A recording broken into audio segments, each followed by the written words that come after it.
Bienvenidos a nuestro viaje de transformación. Hemos estado considerando la iglesia transformada. Hoy estamos en el 8º estudio de esta parte de la serie. Y el estudio lleva el título Maestros comprometidos con enseñar. La verdad es que el bienestar espiritual de la iglesia depende de la calidad de los maestros y el contenido de sus enseñanzas. Por eso estaremos estudiando lo que llamamos enseñanza transformativa. El título se llama Maestros comprometidos con enseñar y llevamos la lectura de Santiago capítulo 3, versículo 1. Leemos así: Hermanos míos, no pretenden muchos de ustedes ser maestros, pues como saben, seremos juzgados con más severidad. Ahora es el momento de considerar cómo convertir la pasión y prioridad en práctica. Durante los 3 años y medio en los que Jesús enseñó, Él comenzó una revolución de práctica. Había muchos rabinos y maestros religiosos en Palestina en ese momento, cuyos estudiantes aprendían de manera cuidadosa sus perspectivas únicas y razonamientos sobre problemas populares que se discutían. Los estudiantes de estos rabinos eran discípulos. La palabra griega que se traduce a discípulo en el Nuevo Testamento significaba originalmente estudiante. Los discípulos aprendían de la información que les daban sus maestros y juzgaban su devoción que les tenían dependiendo de qué tan bien recordaban y entendían lo que sus rabinos les enseñaban. Pero Jesús redefinió lo que significaba ser un discípulo para quienes creían en Él. Como lo confesó Nicodemo, Jesús era un maestro que ha venido de parte de Dios, porque nadie podría hacer las señales que tú haces si Dios no estuviera con él. Juan 3:2. Conocer quién es Jesús nos obliga no solo a conocer, sino a practicar lo que enseñó, de maneras que transforman quiénes somos nosotros. Jesús le dijo a un grupo de creyentes valientes que querían identificarse como discípulos suyos: si se mantienen fieles a mis enseñanzas, serán realmente mis discípulos y conocerán la verdad y la verdad os hará libres. Juan 8, 31 y 32. Mantenerse fieles significaba, en el lenguaje de Jesús, vivir en sus enseñanzas. Un discípulo de Jesús aprende a practicar sus enseñanzas como su manera de vivir. Vivir en su palabra nos lleva a conocer la verdad de sus enseñanzas en un nivel totalmente distinto, a través de la experiencia. Y vivir la experiencia de la verdad nos hace libres. Jesús, por ejemplo, enseñaba una forma radical de perdón, ilimitado y lleno de gracia, que proviene del amor incondicional. Es solo conocer esta información no hace absolutamente nada por nosotros. Pero creyendo que nuestro Maestro vino de Dios, cuando practicamos este nivel de perdón, descubrimos la verdad que el perdón tiene para librarnos de resentimiento, amargura e ira. Solo cuando practicamos es que verdaderamente nos convertimos en sus discípulos, imitando su corazón, mente y vida de indulgencia. Después de su muerte y su resurrección, antes de regresar con el Padre, Jesús envió a sus discípulos a ser más discípulos, enseñándoles, como dijo, a obedecer todo lo que les he mandado a ustedes. Mateo 28, 20. Aquí se ve su enfoque en la práctica nuevamente. No solo enseñan con el propósito de que conozcan todo lo que Él les mandó, sino que también obedezcan o practiquen todo lo que Él había mandado.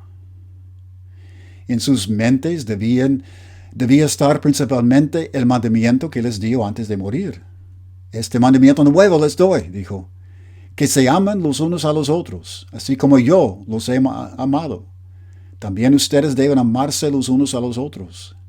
Juan 13, 34. Para ser más discípulos que vivirían en la palabra de Jesús, ellos tendrían que ser maestros como lo era Jesús, enseñando la práctica transformativa. Convertirse en una eclesía que refleje la plenitud del amor de Jesús depende de los discípulos que se convierten en maestros y en el tipo de maestros en los que se convierten. Creemos que la parte intimidante de ser maestro es la de explicar y aclarar los conceptos difíciles de comprender frente a grupos de personas, tratando de mantener su atención y convencerlos de que están aprendiendo algo interesante y valioso. Si los que escuchan recuerdan por lo menos 10% de lo que enseñamos, entonces creemos que somos exitosos. Pero los discípulos de Jesús, que son maestros exitosos, son los que crean más discípulos de Jesús. No solo estudiantes que pueden aprender la información, sino discípulos que son transformados a través de la práctica. Ese es el reto de enseñanza transformativa. Cuando Pablo le explicó a la iglesia de Éfeso que el cuerpo fiel y maduro de Cristo refleja la plenitud de Jesús, dejó la responsabilidad de alcanzar esta meta a los de aquellos que cumplían el trabajo de ser evangelistas, pastores y maestros. Efesios 4, 11 a 13. Aquellos que enseñan son líderes, guiando a otros por el camino. Entonces deben estar seguros sobre la dirección en la que van. Si ven su papel como solo impartir información para que los miembros tengan conocimientos, leerán y explicarán muchos pasajes sobre el perdón de manera interesante y alentadora, sin realmente ayudar a los miembros del cuerpo en sus problemas para practicar el perdón. Serán como guías que estudian el mapa con sus seguidores, sin realmente viajar a donde deben ir. Por otro lado, la práctica transformativa es el resultado de enseñanza que transforma, de enseñar como lo hacía Jesús. ¿Cómo podemos enseñar como Él? Jesús se diferenciaba de los fariseos, quienes eran maestros, por lo que enseñaba y por cómo lo enseñaba.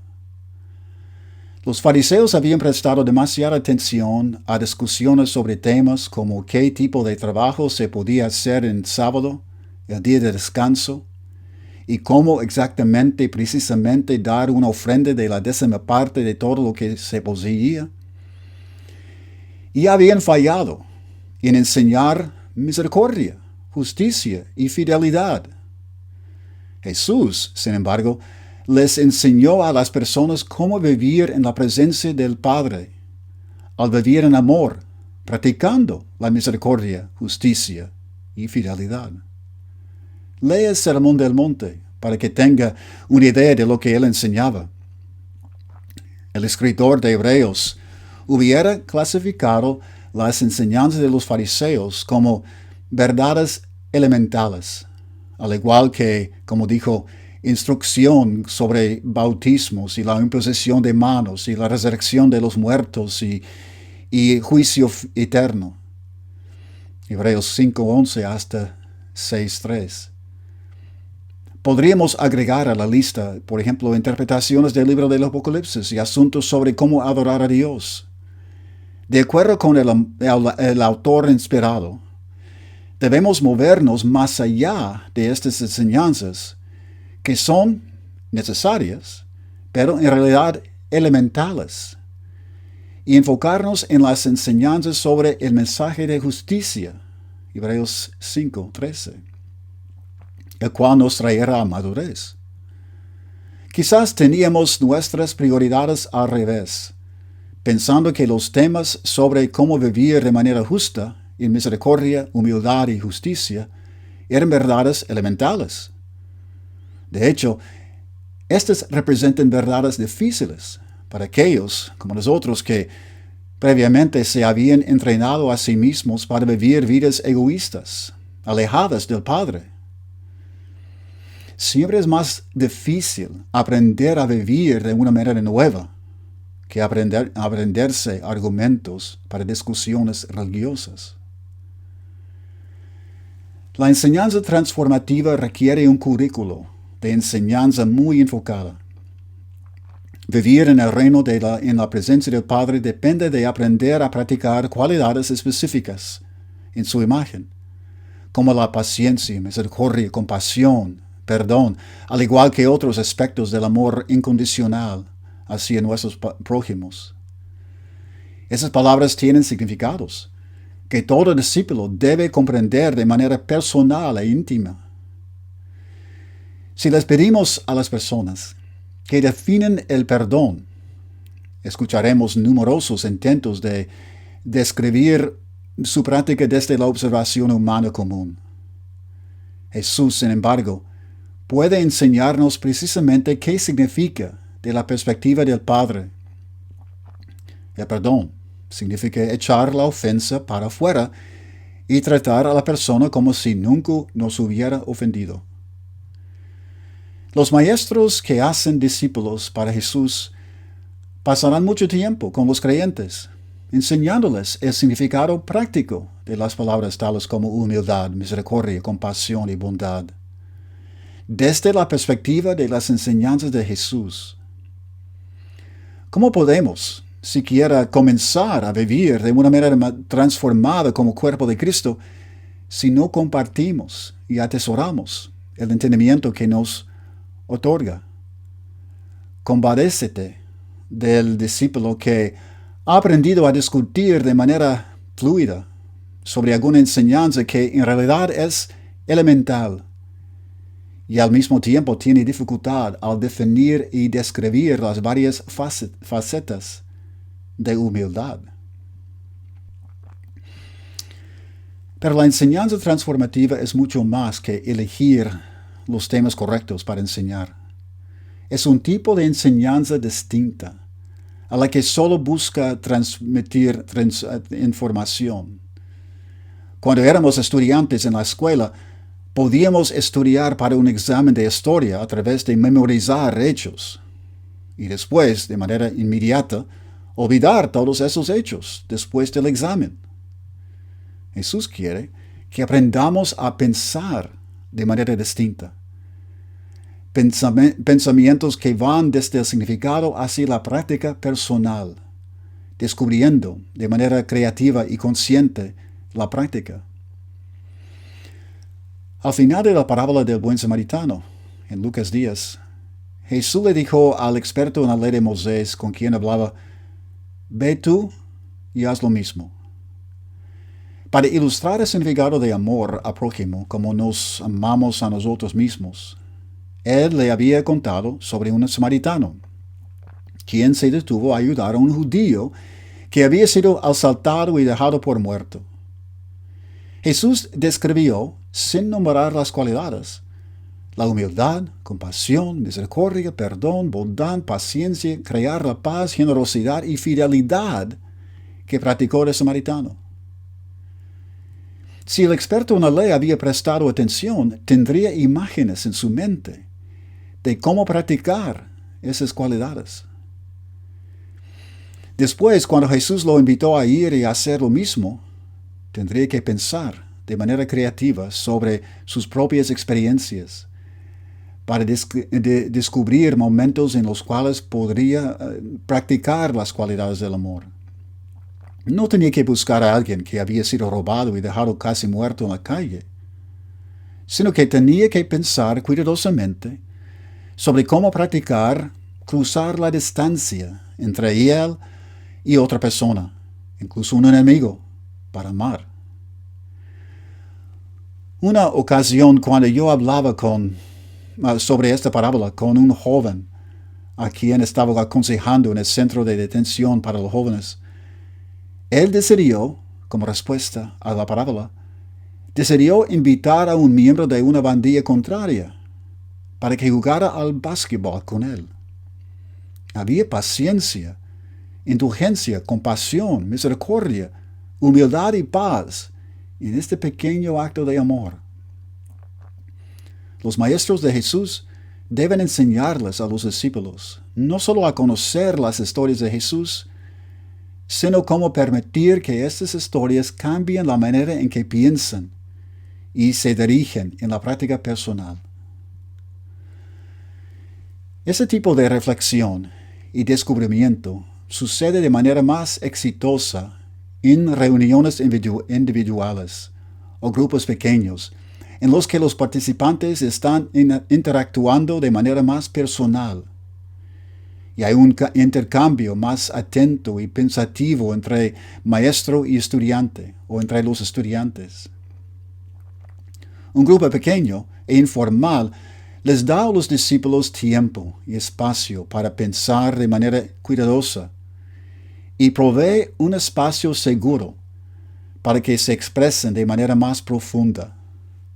Después de enseñar a las multitudes, Jesús de manera constante se iba a casa o lugares más privadas, como un jardín, para enseñarles a sus seguidores más cercanos, quienes estaban genuinamente interesados en vivir una vida nueva en el reino del Padre.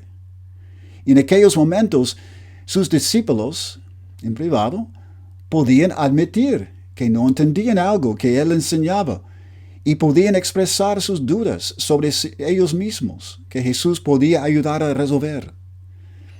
Los grupos pequeños de enseñanza son absolutamente necesarios cuando se trata de enseñanza transformativa, porque proveen una atmósfera con menos distracciones, en la que las personas se sienten más cómodos, haciendo preguntas y escuchando sus consejos. La enseñanza transformativa requiere también de confianza y una sensación de seguridad. Es un principio de enseñanza comúnmente aceptado ahora.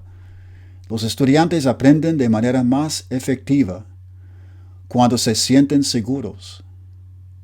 Pueden enfocarse más fácilmente en aprender cuando sus emociones no están alertas o a la defensiva. Imagine cuán seguido ha escuchado usted a los maestros tratando de hacer que sus alumnos sienten vergüenza para que estos aprendan y practiquen lo que se les está enseñando.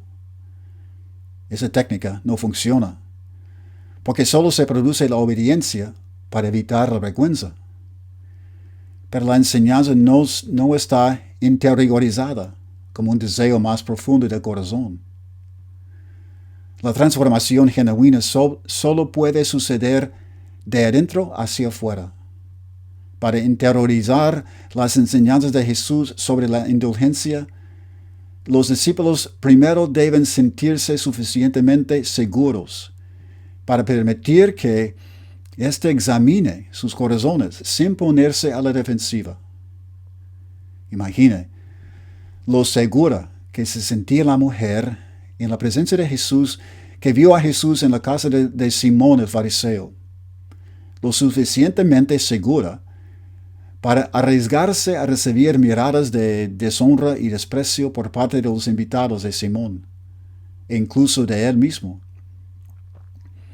A pesar de estar con sus enemigos cínicos, incluso Simón se sentía lo suficiente seguro con Jesús para poder escuchar sus consejos para él. Simón tenía la oportunidad esta tarde de interiorizar las enseñanzas del perdón que podía cambiar de manera permanente los prejuicios y suposiciones que hacía de manera habitual. Se encuentra la historia en Lucas 7. La misericordia, compasión, perdón y humildad que Jesús practicaba lo convertía en el Maestro perfecto, que podía darle a sus discípulos la confianza para reflexionar sobre sus vidas y ver en dónde debían crecer sin sentirse amenazadas o avergonzados. La enseñanza transformativa también reta a los discípulos a crecer. Aunque Jesús no estableció límites para el amor, nosotros establecemos nuestros propios límites en la generosidad, compasión, paciencia y misericordia, que ayudan a que no temamos que alguien se aproveche de nosotros, para que no sacrifiquemos mucho más de lo que nos hace sentir cómodos. Pero estos son miedos que quedan del egoísmo que estamos tratando de dejar atrás mientras aprendemos a amar como ama el Padre. Los maestros de Jesús deben conocer a su audiencia, comprender sus miedos y gentilmente permitir que la práctica de amor puede retarlos para ir más allá de sus límites. Imagine al apóstol Pedro sugiriéndole a Jesús que uno debería ponerle límites al perdón si alguien nos ha ofendido más de 7 veces. Y luego que Jesús le cuenta una historia sobre perdonar a otros siempre que nosotros sepamos que necesitamos perdón. Que es siempre. Mateo 8:18 se va a encontrar esa historia. El crecimiento en la práctica del amor solo sucede cuando damos un salto de fe y mostramos compasión o paciencia en un nivel que nunca habíamos intentado. Después, paso a paso, reto tras reto, como dice Pablo, somos transformados a su semejanza con más y más gloria. La segunda, a los Corintios 3:18. Sin retos, el amor se estanca y debilita. La enseñanza transformativa también celebra el crecimiento. Nuestro progreso es gozo para el Padre y para el Espíritu que vive en nosotros, porque cada paso de crecimiento que hacemos nos lleva más cerca del corazón de Dios. Pablo tenía el bello hábito de celebrar el desarrollo y éxito floreciente del amor de los miembros del cuerpo de Cristo en las cartas que les escribía. A los discípulos de la iglesia en Colosas les escribió: siempre que oramos por ustedes, damos gracias a Dios, el Padre de nuestro Señor Jesucristo, pues hemos recibido noticias de su fe en Cristo Jesús y del amor que tienen para todos los santos. Colosenses 1:3-4. A la iglesia de Tesalónica le escribió: hermanos, siempre debemos dar gracias a Dios por ustedes, como es justo, porque su fe se acrecienta cada vez más, y en cada uno de ustedes sigue abundando el amor hacia los otros. La segunda a los Tesalonicenses 1:3. Pablo era su maestro, y la celebración de su amor servía para motivarlos, para que pudieran enfrentar retos más grandes y demostraran compasión y paciencia, incluso cuando sufrían de persecución por su fe. Jesús escuchó cuidadosamente los relatos de sus discípulos que le contaban sobre sus éxitos y celebraba con ellos al compartir su alegría y dando gracias al Padre. En Lucas 10 va a encontrar un ejemplo de esto. Los maestros de Jesús pueden hacer lo mismo, escuchando con alegría las historias de los discípulos que ellos comparten sobre sobreponerse a los retos del amor y descubriendo el poder transformativo del amor en otras personas. Finalmente, la enseñanza transformativa requiere de maestros con credibilidad, que practiquen gozosamente y libremente el amor del Padre, marcando el sendero y mostrando el camino. La palabra griega que se traduce como guiar en el Nuevo Testamento significa pararse enfrente. Los líderes paran frente a los discípulos, moldeando la amplitud y profundidad de las cualidades y prácticas que comprende el amor incondicional, justo como Jesús, el Maestro, lo hacía. Crean la atmósfera segura para aprendizaje que reta y humildemente reconocen que continúan siendo transformados mientras les enseñan a otros a ser transformados. Todos aún estamos en el proceso de transformación para llegar a ser semejantes a nuestro Padre. La gran responsabilidad que tienen los maestros de Jesús es lo que convenció a Santiago a escribir lo que leímos. Hermanos míos, no pretenden muchos de ustedes ser maestros, pues como saben, seremos juzgados con más severidad. Santiago 3:1. El consejo de Pablo para los líderes es que si el don de alguien es el de dirigir, que dirija con esmero. Romanos 12:8. Que dirija con compromiso y entusiasmo por la transformación. Y de la misma manera escribió, si es el de enseñar, que enseñe. Romanos 12:7. Utilice su don de manera eficaz y fiel para enseñar lo que Jesús enseñaba de la manera en que Él lo enseñaba. La iglesia transformada depende de enseñanza transformativa. Que Dios los bendiga.